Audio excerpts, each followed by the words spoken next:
morning, good afternoon, and to some of the participants, good evening. Welcome. On behalf of CC team, I would like to warmly welcome you to the first Specialized CC Telco Infrastructure Summit 2020, which was initially planned to take place live in Rome, but unfortunately, due to the current situation and limitation, this summit will take place virtually today and tomorrow. More than 300 partners, industry experts, members are joining this summit to network, exchange contacts, conduct business, share insight and knowledge with all of us. We also organize an online meeting planner to exchange contacts and arrange meetings, but also 5 CC-Webinar.live keynote and discussion panel sessions, which are related with the telco infrastructure topics such as submarine connectivity, internet exchange, data center, security, wholesale digital transformation. We wouldn't have achieved this fantastic result without the help and trust of our host carrier sponsor, Sparkle. Thank you, Elisabetta Romano and the entire Sparkle team for such a big trust and support. I would like also to thank all other partner sponsors for support and help today. Irideus, Experio, Vis, and Enxo. Thank you also to all keynote speakers and panelists for taking their valuable time to share with us their knowledge and insight. Thank you, Enrico, CTO at Sparkle, for joining today and giving your inspiring presentation later on. Also to all today's panelists, Shea from Google, I think Andy from Seaborn, Maxime from Ross Telecom, and Enrico from ASN, as well as Franco from Infinera, and also from AFRX, Norman. Thank you so much for joining today's session. All our CC Webinar Live session will be recorded and available on Monday to access and watch on our CC Media portal. For all participants, if you have any questions, please do use the chat box today to write your questions. Eric van Stockholm, moderator of today's and tomorrow's session, will be delighted to address all these questions to all panelists and keynote speakers. At this stage, I would like to wish you a successful summit, as well as today's networking. Wish you all stay safe and healthy.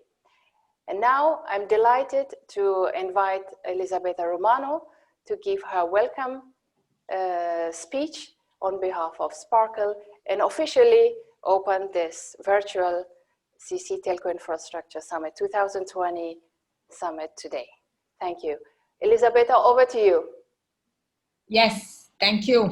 So good morning, good afternoon, good evening to all of you. Elisabetta Romano, so I'm the new CEO of Sparkle, appointed beginning of August, so I'm really quite new in this job, despite my 30 years working in a telco industry. So I'm really proud and happy to open this conference and welcome you to the Telco Infrastructure Summit 2020, organized by Carrier Community. And although this event is virtual, is online, is designed to bring Italy and Sparkle at the center of this international wholesale debate, and I would say not only for wholesale operator, but beyond that, and we will see in those 2 days. So let me start with something that, of course, we cannot avoid to talk. That is the impact, of COVID, of the pandemic. So that this has been so important for everyone outside our industry, because how relevant we are, from the infrastructure perspective, for whatever is happening, for us is quite clear. What COVID has brought at the attention of everyone, every single person, is how much is important what we do and the infrastructure and what we build. So that has been important all over the world. Of course, Italy has been heavily impacted by COVID, and Sparkle, that is the first international bull sales in Italy, of course, has had a lot of impact as well. So if I share with you a notes regarding Sparkle, we are #1 in Italy, of course, among the first 10 worldwide bull sales operators. So we have around 600,000 kilometers of fiber, terrestrial and subsea. We have more than 150 point of presence, our own point of presence, and more than 1,000 true commercial agreements. So here in this industry since many years. And COVID has been, of course, a big impact for us as well, because we have been showing the reliability, the resilience, and the flexibility to move and to provision all the data requests that was coming, because at least, for example, in Italy was growing more than 70%, and we are the hub from Italy around the world. So in this, looking at how critical are these infrastructure, we can see it looking at the audience and the people participating at this telco infrastructure summit is not only operators, but we heard about other important and relevant players like Accenture, Google, Cisco, and many others. So let me share with you about the current scenario of the industry and looking at what has happened in the last 10 years. So the growth of data, the data request, internet is not only for COVID, but is happening since many years. And of course, is keep on that direction, and we will see that will grow in the next years, in the coming years.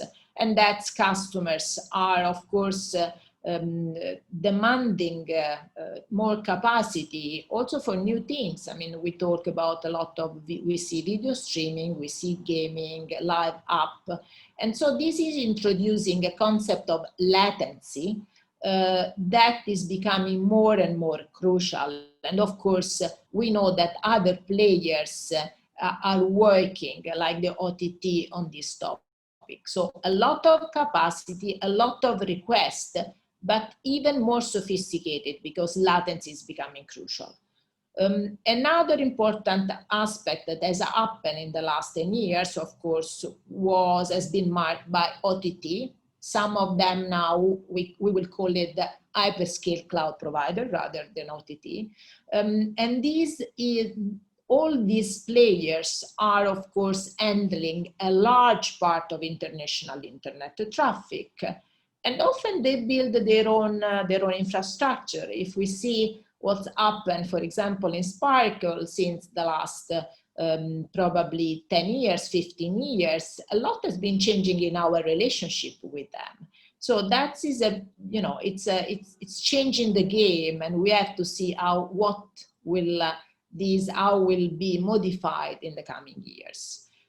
Another important trend we have seen and we will keep seeing going forward is the digitalization, the digital transformation of all the company. So not only for ourselves, but of course also for the enterprises that are our ultimate goal and customer. And so what's happening in this digital transformation for all of us, of course, is that we are not only now looking at connect offices around the world, but we are moving a lot of our workload and enterprise as well to the cloud. Some will remain on a private data center, so we have to connect branch offices. We need to connect with public cloud and with the private cloud as well. So the situation is getting more and more complicated for this digital transformation. So that is a big trend that has started some years ago, depends on the geography, but we will see more and more going forward around the world. So what's Sparkle wants to do? So what's Sparkle position in this scenario, looking at the trend and that has been in the past and what we will see in the future? We want to lead the change. So we don't want to be there and waiting for things happening and try to adapt our model and what we do it to the new things. No, we would like to lead the change. And not only with, building more infrastructure, new infrastructure and footprint, but we wanna also looking at this new digital transformation and how we can support from that perspective. A clear example of our commitment is related to our participation to both MEF and CBAM. We are among the first service providers on the inter-carrier business process automation, having implemented in our BSS stack the API, the Sonata API. So this is incredibly important for us because even if you look at our traditional business, we need to make it in a different way. So we have been working on anti-fraud solution, of course, because this is an important topic we have to take care when we talk, for example, about voice, but will not be only for voice, to automate billing and settlement with, of course, the goal to make better what to do, to become more efficient, but also to provide the new functionalities, for example, enabling the new on-demand services. So automation, API, so moving towards more a platform-based business through API and interconnect with others, making automation, we think is an important aspect where at least Sparkle is concentrating a lot of the effort because, as I said, will help our current business and will help us to do new things that will be important going forward. A second important aspect is regarding the digital transformation I was mentioning to you before regarding the enterprise. So enterprises in moving on in this transformation, they need someone that they need some help. So I think that the Sparkle can be a company helping this international enterprise to access in a most efficient way to the public cloud, with a multi-cloud aspect in order to avoid it to be locked in, because of course enterprises also has some constraint when it comes to cost, like all of us. So I think that we can definitely help enterprise, and we will work on our portfolio, product portfolio, in order to have more and more secure connectivity and multi-cloud solution to help enterprise in this digital transformation.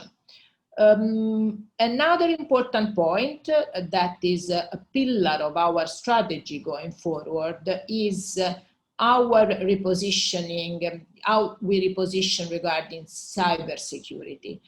So we are launching a complete portfolio and specialized solution regarding cybersecurity.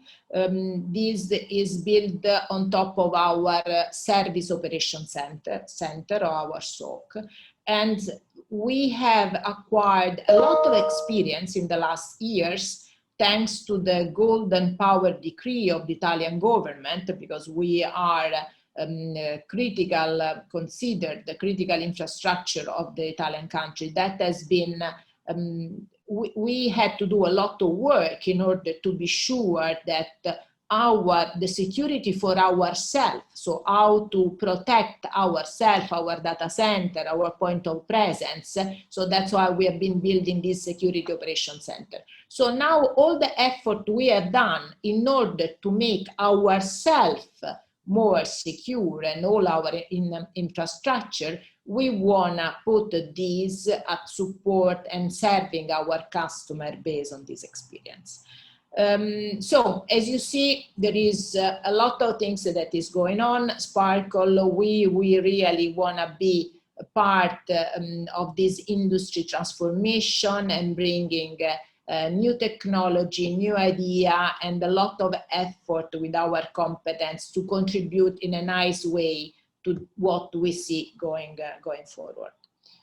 So, but now, you know, it's I really want to stop here, because you will hear, you know, a lot more from all the panel that the panel will be today and tomorrow, of course, the keynote session. So let me now thank you again, Carrier Community, for an excellent organization of the event and bringing together so many distinguished panelists.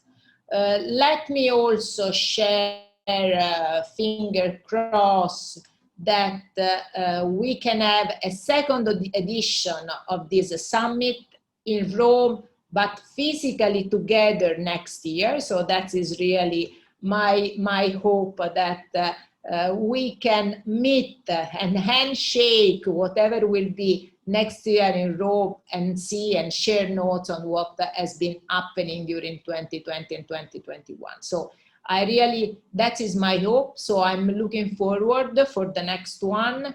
And for the time being, I really thank you all for the participation and enjoy the conference. Thanks a lot. So thank you very much, Elisabetta, and thank you so much for your inspiring welcome speech and warm words. So hi you out there, welcome from myself. My name is Eric van Stockholm, I'm a CC ambassador, and welcome to the CC Telco Infrastructure Summit, virtually from Rome, and as Elisabetta just mentioned, hopefully next year completely live. So so thank you for joining. We have a lot of executive roundtable panel discussions for you here, 3 today and 2 tomorrow, and with some inspiring presentations and panelists lined up for you guys. So today we're gonna talk about how the submarine cables support the digital transformation. We have a full stack of senior experts on the panelists.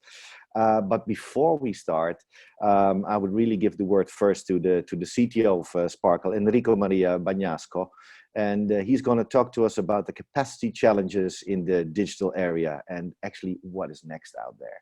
So please watch it, and Enrico, if I can give the floor to you, and we're eager to hear and what you have to share with us. So thank you guys, and see you later. Let's first listen to our keynote speaker, and the first one of today, Enrico Bagnasco, CTO of Sparkle. Thank you, Eric, and welcome everyone, the participants, the CC organizer, our panelists of today. I recognize quite a few of well-known faces of people and companies we've been working with many projects, and most likely in future ones to come. So thanks again for all the participation. I have few slides to share. Let me see if this works. Okay, is it okay? Like this? Okay. I assume it is, Eric, so I shall continue. First, a few words about the future, because of course we know where we are today, but the big challenge is try to understand where we will be in 4-6 years. Many of the things on this table are very much well known to all participants, I assume, but I thought I would put it together. Whether is you know, more and more artificial intelligence that we see coming from all applications and devices, the massive deployment of IoT and sensory device with the associated analytics on big data, new cryptocurrency being applied and accepted in many different, again, business areas, and in our case, in probably in all the many transactions among carriers and company. A very big push we know about automotive going not just electric but going self-driving, and that's again a lot of traffic and a lot of data. And there is this projection of 6 million self-driving cars in Europe and US in the next 6 years, and 100% of the new cars being bought between now and the future, all of them being connected. Of course, we see ultra broadband coming more and more from kilobits to megabits to gigabits, more and more, with 5G that most likely will be disrupting innovation in many business, again pushing toward the full digitalization of all of them. There is this estimate that each person, at least in the most modernized part of the world, will produce gigabytes of data per month, either personal data, business data, video, and all the likes. There is this very relevant, again, tipping point whereby the volume of consumed video will be more on the internet and on the traditional broadcasting system, whether it be terrestrial broadcasting or satellite broadcasting. And again, that's a huge amount of traffic being shifted on the network. And of course, everything goes cloud, everything goes remote. COVID has proven we can do it, and it's also useful to do it, although maybe 100% digital is not the precise, let me say, balance. So all of this, where is going? All of this is going toward the network. And in particular, if we talk about submarine network, we know that long-distance submarine network is carrying around 90% of the internet traffic. So in an area where from the application, from the end user viewpoint, the infrastructure is less and less, let me say, visible. On the opposite, the infrastructure becomes more and more relevant. And this is where we live. Some key topics specific around the submarine network business and market scenarios. Compound growth of 50% over the next years, combined with price erosion and abundant supply. We see that we will see later how the submarine cable is being developing cycles. Is not, let me say, a steady development, and this brings some stress also in the market in terms of the building capacity and the commercial capacity. And that's where we are now. We are probably in an era where all cables laid between the end of the 19th and the early 20s are reaching the time for their retirement. The basic, the traditional estimate lifetime of 25 years for such infrastructure. OTT, of course, is the new let me say actor in this scenario since the last 10 years or so. Indeed, they have reshaped the market. They have made heavy investment, but also they changed the market not just because of the investment traditionally for their own needs, but also they changed the model on how to finance and develop a submarine cable project. On one hand, the operator's challenge is always the same, is being competitive and being a stretch among, lowering the unit cost, and managing and safeguarding the margins. On the other hand, the new private cable model, and I will come back to this, that the OTT has proposed and exploited in the market, is really showing a very different economies of scale and opportunities. So indeed, what I call the open cable model, where each fiber tenant is free to develop its own, let me say, capacity and technology on the fiber, in the same time sharing infrastructure cost and deployment cost with few other, let me say, companions, is the new way to go, and is really the new approach to the market. Now, if we look at some of the numbers, you know, I mentioned already there was this really huge bubble in the early 2000s, driven by the first internet bubble, where the historical investment in subsea cable reached a very high number that translated then in the next years of stagnation. There was an over-engineered capacity being deployed. Maybe those were the years where the volume of data in the internet were not so heavy as they are today. We followed that curve of the internet growth over the years, and indeed, in the early days, the application, the frugality of video solutions was such that there was an overcapacity. But we now see a new cycle coming in. If we gather and analyze the public announcement, we see something about around 8 billion worth of new cable being at least announced to be launched between now and the very next few years.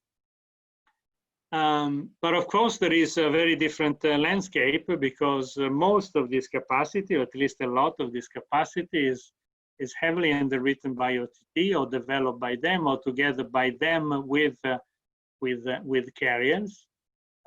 So there is also a difference in the capex model. And there is the fact that some of the existing cables, although maybe with an additional lifetime of 5 to 10 years, are becoming uneconomic or very difficult to manage with the existing, let me say, consortium setup. You see also a new financial model coming up. Again, these are data we have elaborated internally, coming from public available data. You see the shift from the traditional consortium built around a big number of carriers, 15, 20, with all the good and the bad around living in such a crowded condominium, to the model whereby the consortium are becoming a much leaner group of interested parties, maybe a mix of them, a few carriers and one or two OTT. And there is, in fact, at least it is what we see in our experience we've had precisely on this model, is that there is a mutual recognition that each of the company can bring experience, can bring local connections, can bring expertise that can be maximized in a very lean and effective small consortium that will be quick in decision making, be quick in the distribution of ownership and task, and be very effective. Each of the partners taking care of what it can take care of most. It can be a geographical area, it can be a technological area, it can be infrastructure, it can be lending, it can be any of the expertise around the team. And my last chart again tries to summarize what are the key drivers from different viewpoints for the future, the near future ahead of us. Again, the title is New Routes and Traditional Ones, because of course, geography, as we know well, is very interesting to notice how the physical geography and the routes that the submarine cable take are in a way very similar. You know, what is a physical area of interest becomes also an area of interest for the traffic and therefore for the infrastructure. There are many key drivers for new routes to be developed. Of course, there is the scale. There are corridors that are becoming tremendously bandwidth hungry. So you need to do something specific there. There is a very key needs and explicit needs for diversification. So route diversity and route reliability, resiliency becomes a reality, also business reality. We see plenty of requests coming to us for resiliency and diversity, which makes sense. The more we put, the more the services go digital, the more they become essential to our lifetime, being business or personal life. Performance, we talked about that. Elisabetta already touched upon the more and more needs about low latency, ultra low latency, ultra reliability is also one of the slogans of 5G. But we see that coming reality as we put more and more application, being health, finance, industrial needs that are using the network with very stringent and clear requirements, not just with a best effort approach. Of course, there is geography and specific regional needs where the different partners can play different roles. And there are new hubs that are becoming relevant as the different regions develop. And of course, cable landing station again, which are traditionally very focused on specific area. In some case, they become themselves, or could become at least, a critical point of failure. So again, the market is looking for diversity and resilience in the physical infrastructure, including landing station, not just at the software or application level. Very much that. So key drivers for new project. There is as always, maybe more now than in the past. I think we have to distinguish between announcement and real project. Let me be blunt on this. Let me be clear. There is a lot of announcement. We know that only few, or at least some of these announcements will become real project with properly funded time plan. And again, we know, and we ask the vendor to really be focused on those that truly deserve their energy and effort in building and delivering the infrastructure. There are old cables that are probably still within their lifetime, with 5 or maybe more years to go, but they are becoming too expensive to develop further. It could be technology issue, it could be the difficulty to manage large consortium. So indeed, we need to distinguish between the capacity that is officially available with the one against the one that can actually be activated.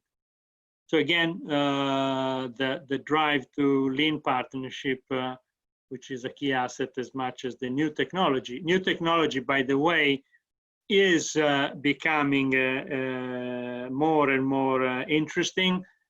We see, the possibility to go from many directions. We go from cable with few fiber pairs to cable that are reaching 20, maybe even 24 fiber pairs. And I'm talking about, of course, you know, long distance repeated cables, not repeated less.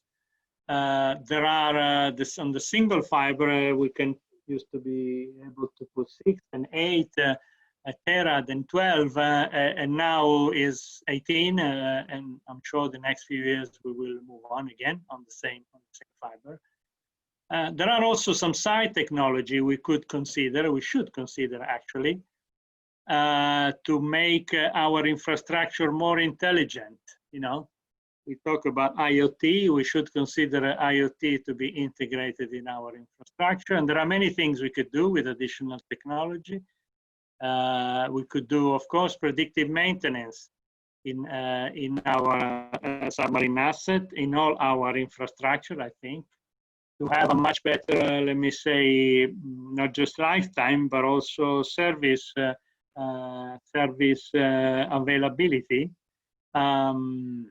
Of course, we could use new methods and technology for the location of our submerged infrastructure and related faults.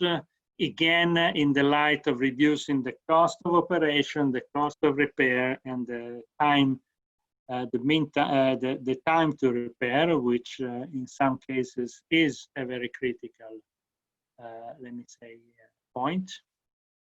There are also maybe new business we could develop around our infrastructure. There are many discussion, at least some discussion we are having with some of our partners, and I'm sure people around the table is considering whether we could equip our infrastructure with additional sensors to do other applications. There is, you know, some studies about using submarine cables to prevent, predict, and maybe detect as early as possible earthquakes or other natural phenomena. You know, not to open the discussion about climate change, but we see that the climate phenomena are becoming more and more extreme. So maybe there's a line of additional utilization of our infrastructure for that as well. So I think I can stop. I can stop here, Eric. My attempt was to give a set of points of view on our business, a combination of technical, business, and you know, model around which we need to develop our business for the next near future. And thanks to all of you. Thank you, Enrico, and thank you for sharing the thoughts and actually the whatever Sparkle is doing now with and especially on the capacity challenges and what's upcoming. So Enrico, thank you very much. I'm just quickly looking into the chat if there are any questions from our audience. I see that there are more than 150, 160 people watching this, so quite well attended. I don't see any question. Can I ask you a question? What is actually the latest, Enrico? The latest subsea cable you put yourself or petitioned in, and why was it so strategically?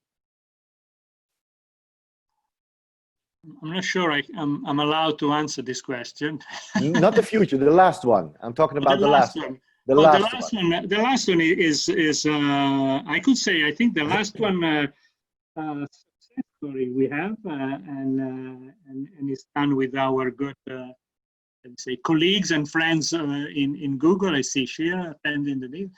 Is a combination we've done with them around Pacific and Atlantic infrastructure, whereby you know, we found ourselves a very good opportunity for both to share some of the our own infrastructure along the Pacific route, north, south, and the Atlantic route, and that's another good, very good example for us on how you can exploit. You know, in a new way along the lines I've described, the possibility to have available new routes, to have available new capacity, to find you know, this very interesting let me say cooperation, competition model where you you put together the best assets each of the company has, and you find a common ground for developing a business, maybe developing a new region, and develop you know, it's a very interesting area whereby technology, infrastructure, and business are really bound together. So that for us was a very success story. Very much. Okay, thank you, Enrico, and thank you so much for your answer, and also for sharing the insight from Spark on the capacity challenges we have in the digital area. So let me bridge this to our the rest of the panelists. We have quite a senior panel lined up for you guys. So I'll give them a quick moment to introduce themselves. We heard already Enrico Bagnasco, of course, for the CTO from Sparkle. So if you allow me, Enrico, I go to the to the other panelists, and maybe to you, Norman. Okay, good morning. My name is Norman Albi, and I'm founder of the Barcelona Cable Landing Station, which is part of the new generation of the transformation model in the cable industry. So we are an infrastructure provider in Barcelona, which is part of the new diversity landings in the Mediterranean. And we are building and putting into service an open access cable landing station, which provides not only a place where the cables can land, it not provides also the permitting principle, provides the possibility to host the cable in an open access way as you do in any data centers, and also provides the interconnection to any of the data centers that they would like in the city of Barcelona. Thank you, Norman. Thank you so much, and welcome, and glad having you. Sushendo, so how are you doing? Tell us. Good morning. Yes, I'm Shishendu. I work in Google on the global network acquisition side. My responsibility is to grow Google's network within Middle East and North Africa, and anything connecting Asia to Europe. Welcome, Shishendu, and happy to have you with us. Andy. Morning, Eric. Good to see you. Andy Bax, Chief Operating Officer for Seaborne Networks. Predominantly focused around the Americas as a region. Work very closely with Enrico and his team, so good to see him on. Looking forward to the panel. Thank you so much, Andy. So we go to Enrico II, or Enrico Banfi. We have two Enricos on the panel. Sorry for that, guys, but it is what it is. So Enrico Banfi, please. Yes, you are too Italian to Enrico, but okay, we know. Yes, that is it happens. So I'm a Deputy Vice President of Sales and Marketing in ASN. I'm especially in care of Europe and Asia Pacific region for all, in fact, all the systems that are deployed and developed by ASN. And to make this, we have done quite a lot of good, I would say, good communication and good past experience that we have with both Telecom Italia, Sparkle, Seaborne, Google. All the people that you have in the panel are quite familiar to us, and we look forward, in fact, to continue support to them, hoping that as customers they are satisfied and happy to work with ASN. Well, we're going to hear about that if they have some complaints towards you, right? You can always do better. Complaints when you do business, you always complain. The important is to solve the problem, in fact. The problem is to solving the issues, and that is the point. Okay, absolutely. So thank you so much, Enrico, and glad to have you as well on board. Maxime, we'll go to Russia. Yeah. Good morning, afternoon, evening, everyone, and thank you for having me here. I'm Maxime. I'm responsible for international carrier business in Rostelecom. Most probably, the most of you have heard or met with Rostelecom already in life. So, in particular, for international carrier markets, we are doing quite decent things historically. So, mainly, we were the first to sell and we definitely still hopefully the first runner in Transit Europe Asia service, which is actually not submarine one, but definitely on the same market because this is a highly long haul service. And also as we do have some submarine infrastructure, so like the cable between Russia, Japan, like some cables in Black Sea and also on the Far East. And what I can also would like to share with you, gentlemen, and the audience also, is that we definitely are experiencing now a very interesting times in different senses. We definitely will discuss it later on. So, you know, led by Eric, so our discussing, and we do feel that the time is definitely bringing some opportunities for the markets together with challenges the world experiencing, and yeah, so definitely looking forward to a very fruitful and interesting discussion today. Thank you. Thank you, Maxime, and good to have you on the panel. Last but not least, Franco Busso. Good morning, good afternoon, good evening, everybody.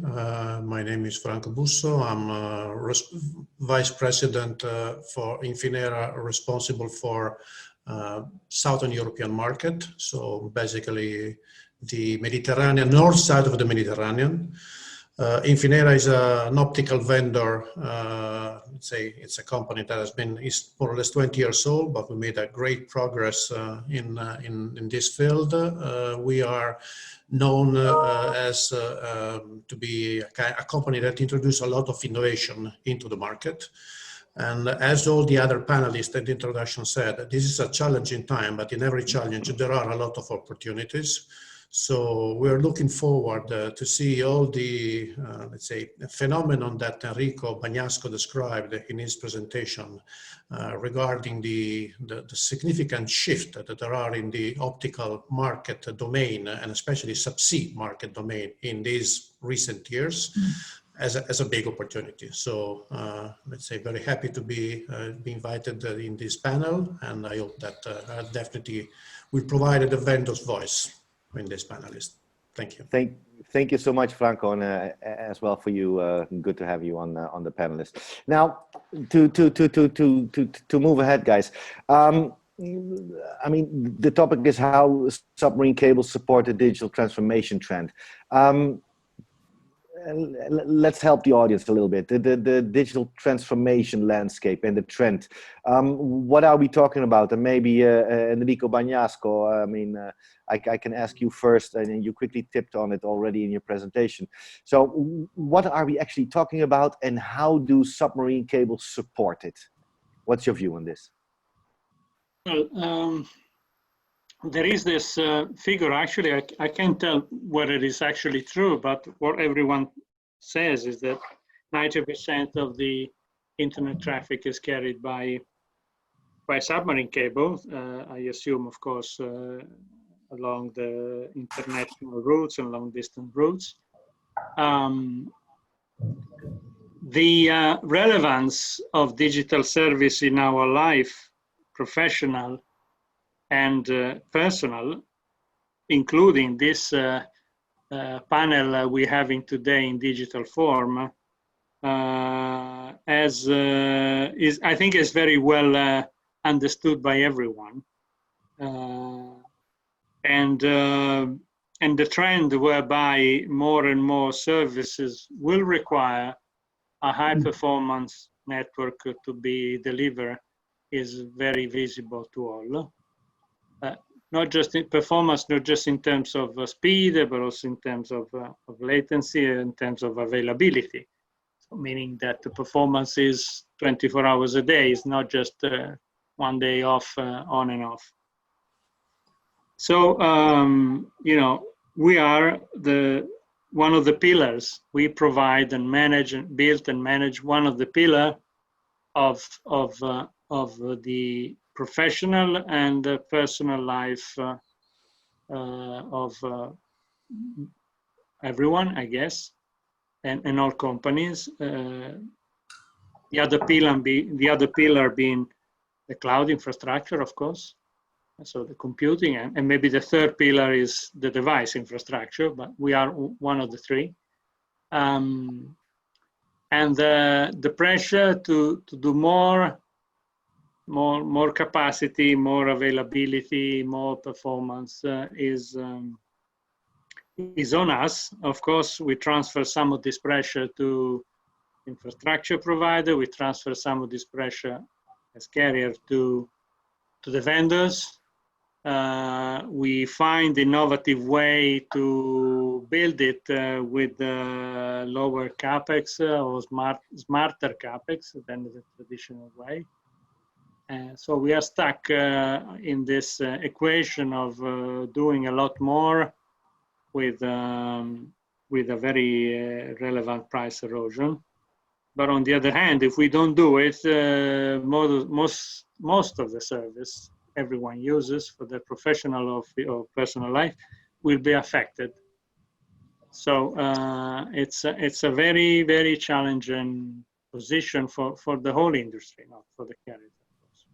Okay, thank you, Enrico. Andy, being, let's say, a specialist in the Americas, North and South, with Seaborne, what is your view on this? How can the submarine cables, support the digital transformation trend? What's your view on this? I think it's more and more relevant in our piece of the industry than it ever has before. I mean, traditionally, submarine cable systems saw themselves as, the high capacity connections between continents. We see more and more now, more focused on, the large pipes between continents, between major hub locations.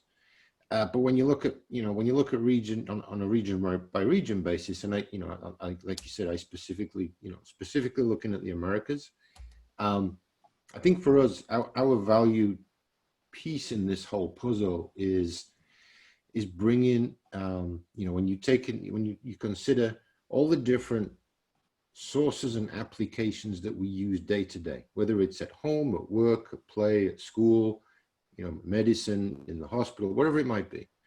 There's a broad range of services, products, applications, and sources for those. It's not, yes, an awful lot of it is carried by the big, huge cloud providers, but there are literally thousands of other cloud providers too. So, high availability, high capacity, low latency submarine networks are important. But I think what at least what I see in our place in the world right now is reducing service latency. And by service latency, I don't just mean the physical connection between two places. It's the service latency between an end user and whatever it is that they're interacting with. And that could be, in my example, for example, that could be somebody in Brazil, Argentina, Paraguay, anywhere in Latin America. And they may be interacting with content that sits in North America, in Europe, in Asia. And it's, we play a big part now in reducing that service latency by extending the reach of our networks way beyond what we used to do.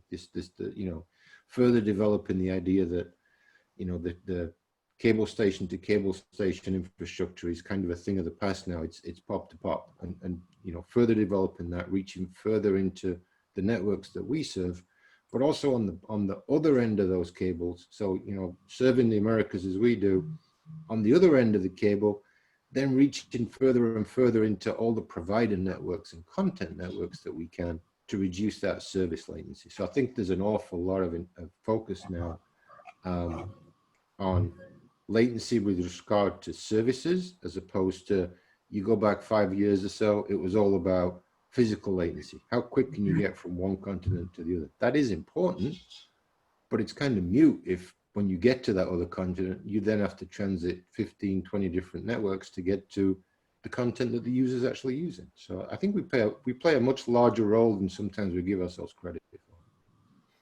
Okay, thank you for that, Andy. Shishendu, from your point of view, and we discussed already, and we mentioned already a couple of challenges and market challenges, which there are. But what, or let's say, with strategic opportunities do we see?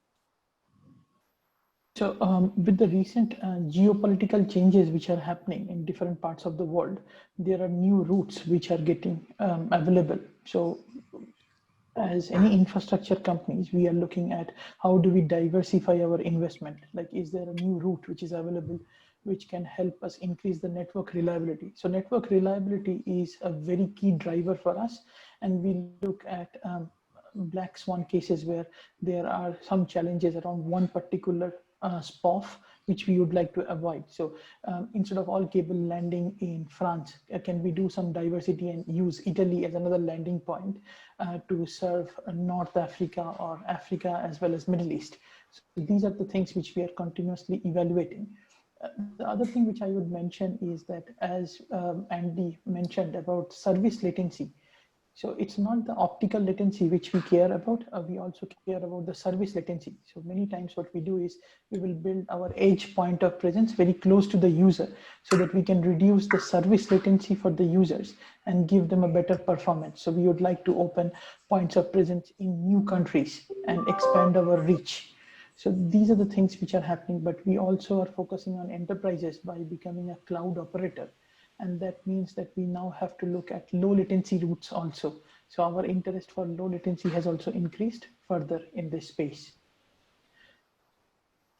Okay, thank you so much, Shendu.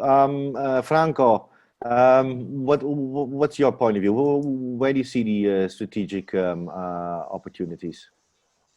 Well, you know, talking about digital transformation means a lot of things. It means a lot of, let's say, technological events, but also has a huge impact on ourselves as individuals, on public administration, requires a lot of, it's a kind of cultural transition and will require a lot of education. So it's a long journey. Just was mentioning related to the other panelist, let's say, speech. I just would like to bring an element which is which was told recently. A friend of mine who is the technical director of Milano Internet Exchange told me that during the first part of this year, when Epic Games released the new version of one of the most popular video games, Fortnite, they experienced 40% growth in one day in the network from 4 p.m. to 7 p.m. So when kids are supposed to go back to school or let's say have ends their homework. This is a key element for us as a supplier, as an optical vendor. So we need to be able to deliver solutions which are not only stable, so and must extremely efficient in order to be able to capture this kind of growing traffic demand. This is obviously something that is important both in the domestic or in the metro backbone, but as well also in the big pipes, submarine pipes. So the capability to increase the capacity to deliver services depending on the different, let's say, situation that happens around the world. We as a vendor, as Infinera, we are one of the, let's say, pioneers in bandwidth licensing. So the capability to deliver to allow our customer to activate bandwidth on demand. Bandwidth on demand was also mentioned in the initial presentation of Mrs. Romano. So obviously we are, as optical vendor, we are following these kind of big phenomena that are driven by the OTTs and the reaction that the typical wholesaler are, how they are facing the new paradigm in the world. There is a component some components into the optical industry that requires to increase flexibility. This is what we are trying where we are pushing in terms of innovation in order to increase or deliver more flexibility to our customers. Okay, thank you, Franco. Maxime, opportunities and challenges. How do you within Rostelecom cope with them? Yeah. So as mentioned in my introduction, and also I mentioned by Enrique in his presentation, that now is definitely the challenging times, but what is interesting now is those challenges and changes in the world dictate a change of environment on this market. What I mean, first of all, so among all these market developments, which Enrico clearly positioned, that I would add to this the two quite important drivers. The first one is growing uncertainty. Yeah, so we understand that there are a lot of opportunities, but still there is a huge level of uncertainty, which actually limit the appetite for investors and carriers to invest in long-term projects. For instance, and now, yeah, so like we can, for the time being, kind of forget about this speculative development of territories, of new routes, etc., without any solid business behind them, and the investment environment becomes more and more clearly business driven. So, and which means that the scale of thinking is around, like, I don't know, 3 years, 5 years, but not 10 years or 20 years as it was like some time ago. That's what we clearly see. Another thing what we experience is this geopolitical situation, which we traditionally telecom was out of that, and now it becomes more and more important, and it starts to influence the global market, the global directions of traffic. So definitely the connectivity between key markets, the biggest markets in the world. So, and this connectivity shows some signs to be changed. And as for opportunities, definitely, so these problems, this change, these movements of the markets creates a new need, and new need from the market and from different sides of the markets, not only carriers, but definitely the OTTs. And let's say how we cope with that. We think what we started to do a few years ago, and right now, so this year we have started to, let's say, a new, I think, quite revolutionary project in terms of the approach to the traffic distribution and approach to the business model. So we started to deploy the project of extremely long-haul terrestrial network combined with the submarine segments between Europe and Asia. So yeah, we call it TNX, like combine the huge infrastructure in Russia plus extensions in Asia of submarine pieces.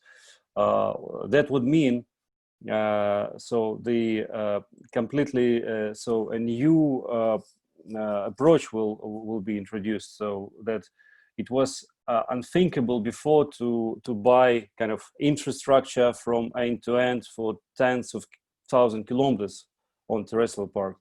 In our project, so we definitely will deliver that in a few years, and that would be really some unique essence of the market. So that would be a long haul, as we call it, submarine-like design, but hybrid deployment in the project. So, and this is how we think we will address so all those matters on this market. And again, it's I would name it this kind of new term, not a purely submarine, but actually transcontinental hybrid systems, which we think will be a new and interesting and quite promising business model, which we are now busy with. Yeah.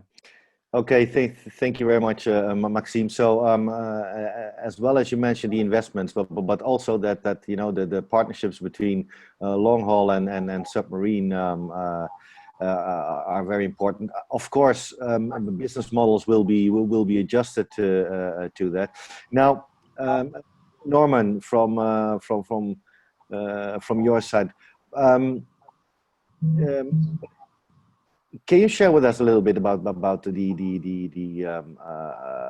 partnerships with the submarine guys, and then also how the process goes within the infrastructure planning and its investments?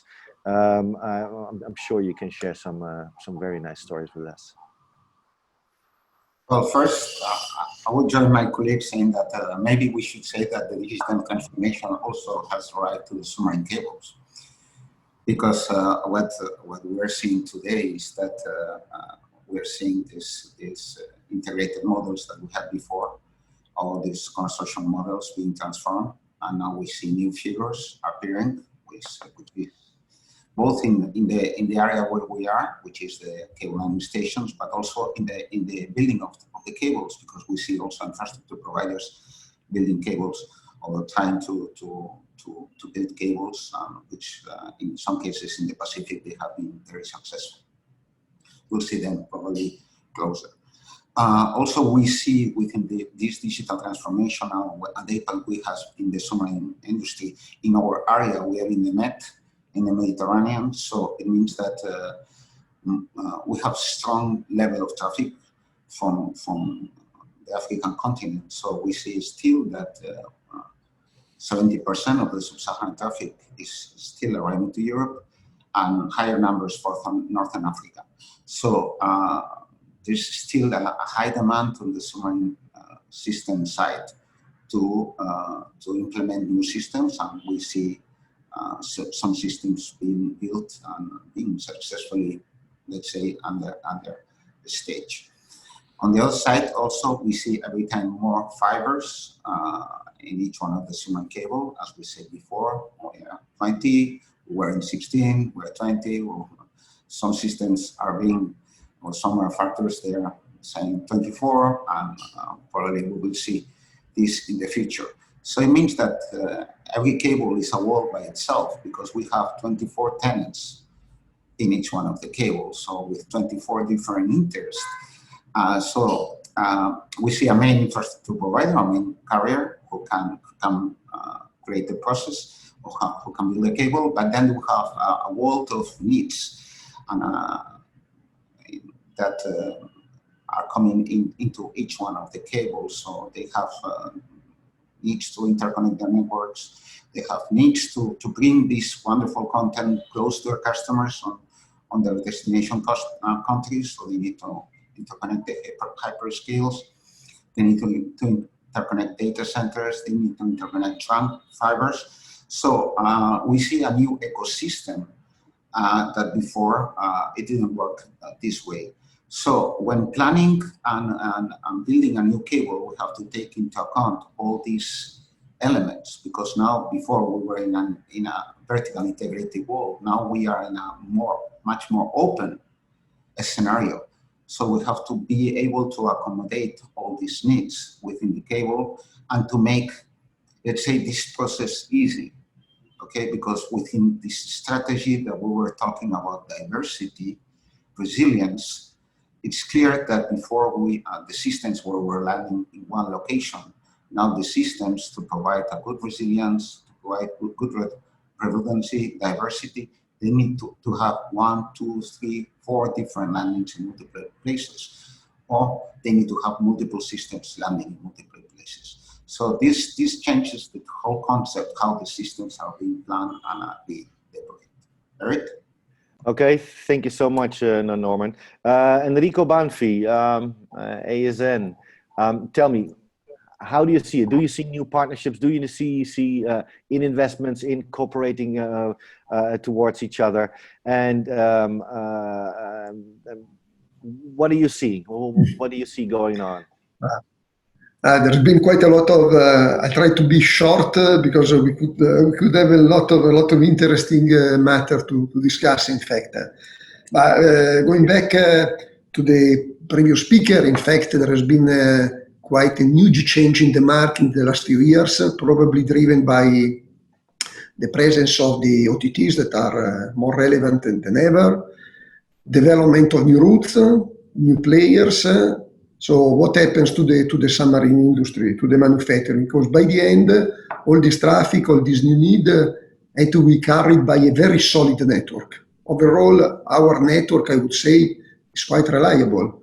All the internet we have, there is no major disruption. Of course, there will be from time to time some events locally, but overall, I think the network is quite safe.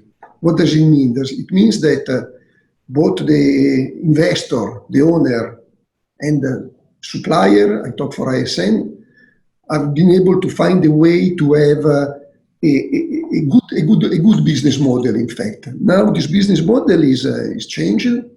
It's changing because there is, I've heard from several speakers, higher capacity. That means practically what has been higher capacity? More fiber cable, longer distance, lower latency, higher performances, new routes, because you have to diversify geographically the network. It means a lot of investment and a lot of new products that are developed. Before I heard, I don't remember exactly, it was quite easier before when the telecommunication was regulated. You know exactly what was the next step. Today, you have to drive to go in the different direction, in fact. Means new products. I heard about bandwidth flexibility, but we also have flexibility subsea.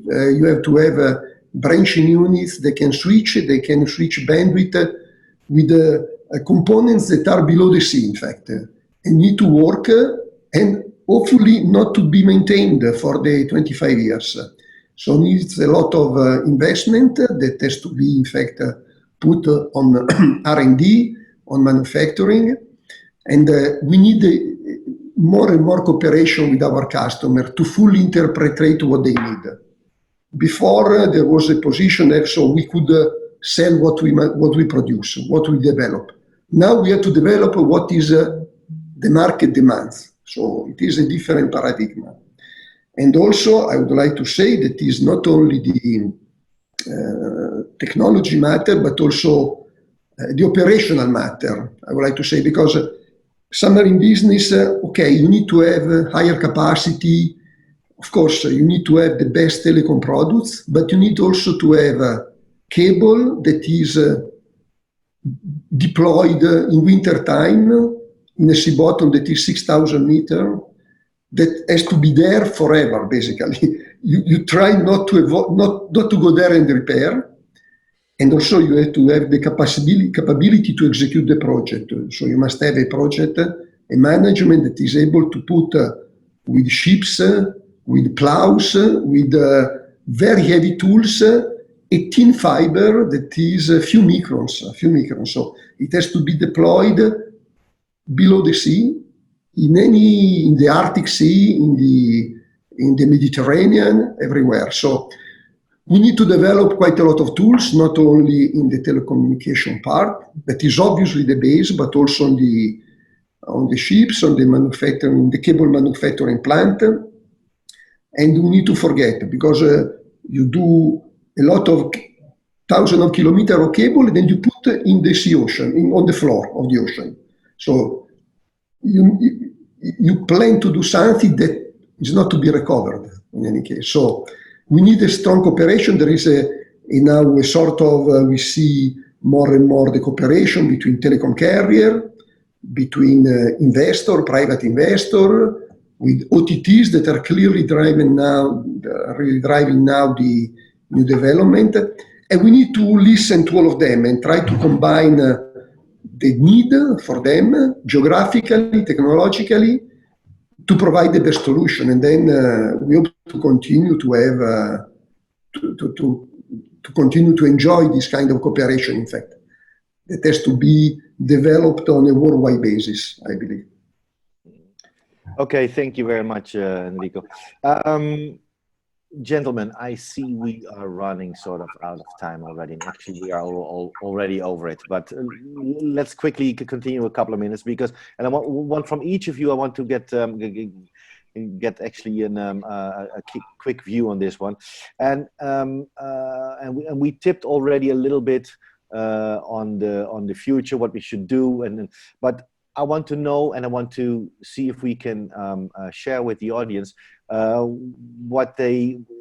if they know you know, and scoping the future or the near future, and to see what is the outlook. So what's there to expect, and maybe Shishendo, if I can start with you, and maybe you want to quickly tip maybe on let's say on the green part or the green responsibility in our as a human being. Maybe you can quickly start off. Yes, on the marine innovation side, we have not seen much happening on the ships. Like the ships which we are still using for laying the cables, they are very old and they are not very green. So what we would expect is, like, if companies like Google, Facebook, we can come together, we can contribute in funding of new ships for ASN and for Subcom, where these are green ships and there are green credits which we track. Like in data center, there is a very good metric on how much green power is getting used. Similarly, for cables, if we can track like how many less physical meetings we are doing, how we are saving on the green side, like on the ecosystem and building cables. One thing I would say is, like, from Norman's point, like as we build SDM cables with 16 fiber pairs, 20 fiber pairs, having one landing in a country is not the ideal situation. So if we can do V landings, that will also reduce the number of cables which needs to be built, because most of the damages which happens are in the shallow water. So once we are coming near the coast, if we can do a V landing and have 2 landings happening in same country, instead of increasing the permitting time and everything, if we can reduce those, this will allow the new cables to have V landings, which will increase the reliability of the cable, and the number of cables which needs to be built will also decrease. On top of that, I expect that we need to look at how do we go from 16, 20 to 25, 40, 60 fiber pairs, so that we don't have to build multiple cables. And what are the marine innovations which we can do in this space is something which we would be interested to look at. Okay, thank you, Shishendo. Andy, quick one from your side, if possible. What can we expect in the near future? What's out there? I think there's an onus on us as an industry. You know, we talk a lot about, you know, as really important about, you know, more fiber count, bigger cables, big routes. We talk about big routes all the time, and that, you know, we have a tendency to kind of gravitate towards those always because they're exciting, they're fun, you know, they carry huge amounts of capacity, and everybody gets excited about that. I think it's incumbent on us as a community of providers to not forget that there are regional networks that connect onto those big highways. And if we don't sustain those regional networks, we're kind of missing the point. We're not delivering to probably 60% of the population of the world if we forget about regional networks, if we only focus on connecting the major hubs. And I think one of the challenges, and one thing we still have to work out is, where's the capacity? Where's the capacity for us to be able to do that? You know, in terms of marine capacity, manufacturing capacity, as Enrico was saying, just skilled people that have been doing this for long enough to be able to put these systems in place properly, operationally, technically, and safely, so that they don't have to be pulled back up again. Just the pure resource issues that we will run into if we don't resolve these major pieces of implementation tools that we take for granted. You know, as Shish said, you know, that the vessels are getting old. There's only so many of them around. A lot of them have migrated to different industries over the years, moved away from telecom. And, you know, it's important that there's enough there to make sure that we can build the big pipes, but we can also develop regional networks and deliver those. And in the Americas, Eric, to your question, there's going to be a lot of regional development needs to happen in the Americas. Central America, Caribbean hasn't been touched for over 20 years, and it's dramatically in need of an overhaul. You know, over 50 million people there that just don't have the connectivity that we take for granted every day. So there's a lot of work to do, not just on the big pipes, but on the regional networks too. Okay, thank you so much, Andy. Franco, how do you see the future? Well, you know, as I totally agree with with Andy's comment that we are concentrating on the moment on the big pipes, but it's extremely important to to have, let's say, to improve, to increase the capability of the regional backbone that connect these major hubs to the rest of the, let's say, the industries, could be data centers or enterprises and us as individuals. I'm also interested in the what Maxim said regarding the combined terrestrial and subsea backbone. This is something that we are also starting to see in some places in the world, and this is a good example. Let's say that in our opinion, in my opinion, could be relevant, especially for the future. And as a vendor, let's say what we see, the long way in which we can, let's say, sustain the growth, and in parallel to be able to meet one of the major demand, which is, or challenges, which is the price compression that we see very strong in the market. We know that there is a price compression on some routes, which is in the range of 20% per year. The long way is innovate, continue to innovate. It's impossible to believe that, let's say, just reducing manufacturing cost or component cost, we can guarantee a 20% price compression on our solution. So innovation is important in order to be able to continue to deliver the kind of prices that the market is asking at the moment. We see that there is a cycle which is very, very short in terms of introducing innovation. We are going to launch early in the next, let's say, few months, a new solution with a new optical engine able to deliver 800 gig capacity on a single wave. This comes 2 years after the first initial announcement of a 600 gigabit wave solution from us, from our segment of our industry. And this is another, let's say, it's a proof that fact that it is going in direction to continue to innovate. On the other side, the innovation is only guaranteed by volume, because the investment in order to deliver a brand new platform, optical platform, are huge, extremely huge, and you can only justify if you are able to play a leading game both on the terrestrial and in subsea. I mean, we are very confident that this new technology will allow us to address the other panelists' challenges, because everybody is sharing, let's say, the same kind of feeling. And but this is the long way to go. Okay, thank you so much, Maxime. Future from your end, how do you see it? What can we expect? So very quickly, please. So I definitely, as I mentioned, you would expect some new routes to be represented. So not only new sea cables, but new route also. And I would expect some gradual change of global traffic distribution, because of some the factors I have mentioned already, so which is impossible to ignore anymore.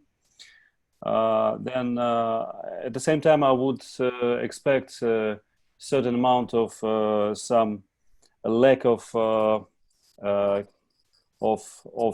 capacity, so in coming few years, because now, as I mentioned, so the people are quite reluctant in new investments. So and then for sure, so the Google also will and other OTTs will build their own cables, but for their own purposes. But when it comes to the carrier business, so it doesn't seem that that a lot of people do a lot, or at least anything visible in this area. So that's why I would expect some lack of capacity on certain directions.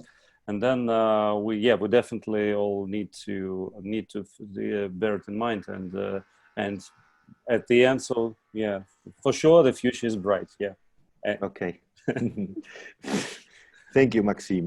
Norman, your view in the future. Okay, well, from us, we are in the Med, so we see long cables coming from long distance, hitting from the US, hitting the north of Spain. We see cables coming from Far East, but also we see a trend that besides of these big pipes on the regional interconnection, okay, which is probably the last big challenge that we have.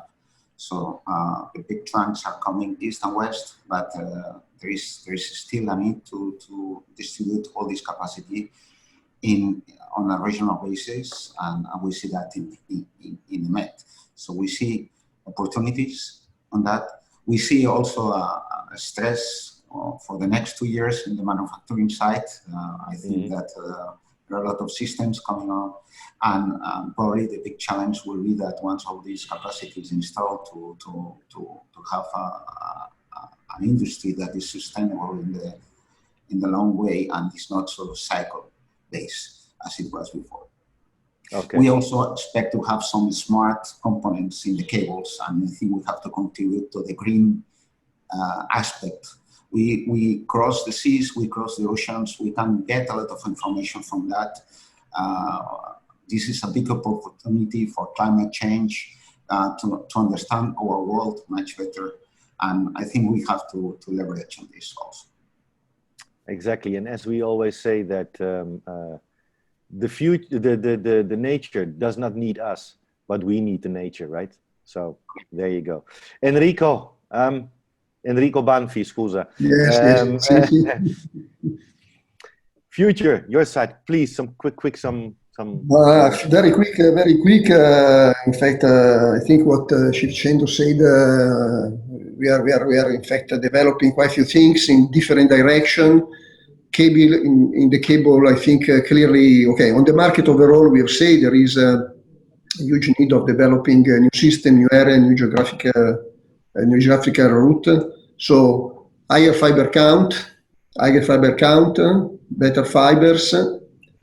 Green ship, yes, is developing new ships sometimes require more time than developing a new component, a new device on the electronic, but it is a clear point that could become a bottleneck, in fact, as well, because once you decide to increase the capacity of some electronic components, is quite easy to make it and to invest. Investing in new cable factory or in new lines or new ships takes more time, so we need to plan a little bit ahead. But again, we need to have visibility on the future. I think we have a close relationship with all the partners, so I think we have a good positive for the future. So we see that there is a market that can sustain this development. And the other point is has to be. The difficult point is to have a profitable for all of us, because at the end, any single part of the community has its own business plan, their own development. So this is the point, but it has always been like that, and then we are quite confident that the future will bring good things for our customer and for us as well. In fact. Okay. I'm happy to hear that, Enrico. So if I may give, let's say, on the future, what's there to expect, the last famous words to Enrico Bagnasco, CTO of Sparkle. Enrico, are all these guys, what they just is, are they right, or do we miss something? Tell us, what do we miss? I think everyone is right. All the comments we've presented, I think, were pertinent. I'd like to close on a, let me say, a bit different point of view, but it's not so different, meaning that one may say that the biggest challenges ahead of us, the two biggest challenges ahead of us, are the digital transformation and the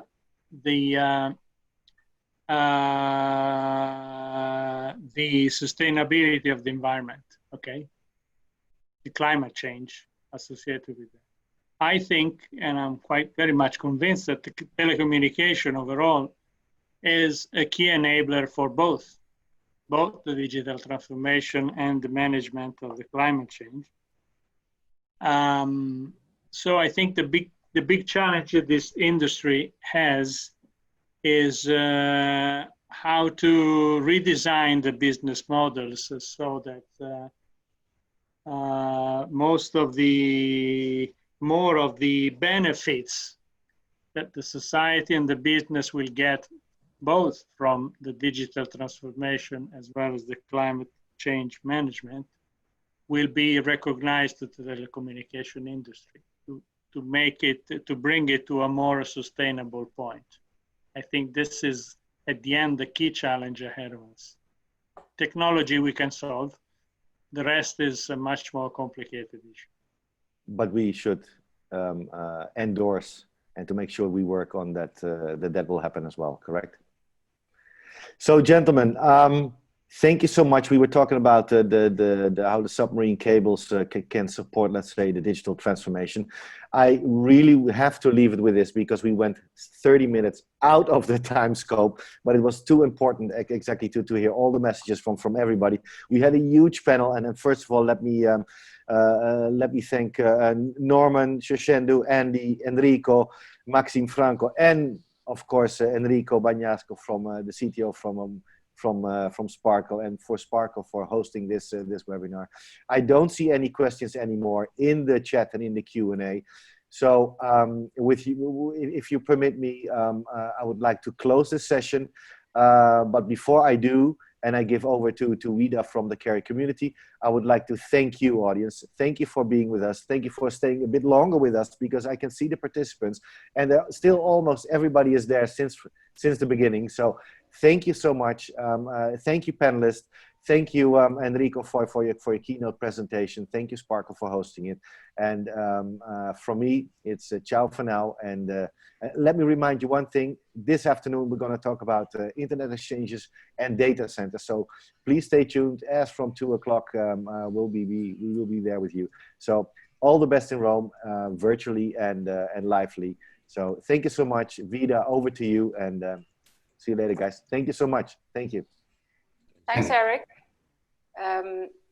Dear all, thank you once again on behalf of CC team for joining this today's session. I would like to thank once again all our today's keynote speaker and panelists, Enrico Bagnasco, CTO at Sparkle. Thank you so much for sharing your inspiring and interesting presentation with all of us. I would like to thank also our panelist, Norman Albi from Barcelona Cable Landing Station, Cher from Google, Andy Bax from Seaborn, Enrico Banfi from ASN, Maxime from Cross Telecom, and Franco from Infinera. Thank you so much for sharing with us your views, insight, and knowledge. It was very interesting to learn how your organizations put in place different models, strategies, plans, and to manage today's and tomorrow's challenges and opportunities, as well as digital transformation. Once again, thank you so much for Sparkle team for sponsoring this CC-Webinar.live session today, as well as also to all our CC Telco Infrastructure Summit official sponsors, Irideus, VIS, Xperio, and ENXO. Thank you also for audience for joining today and listening. Should you wish to join our next session, which takes place today, this afternoon, and tomorrow, please visit our event site to register. All these sessions recorded and will be available on our CC Media portal. Please follow us on social media to learn more about the new recordings. And up until then, I wish you all a nice day ahead and stay safe and healthy. Thank you once again for joining. Bye for now.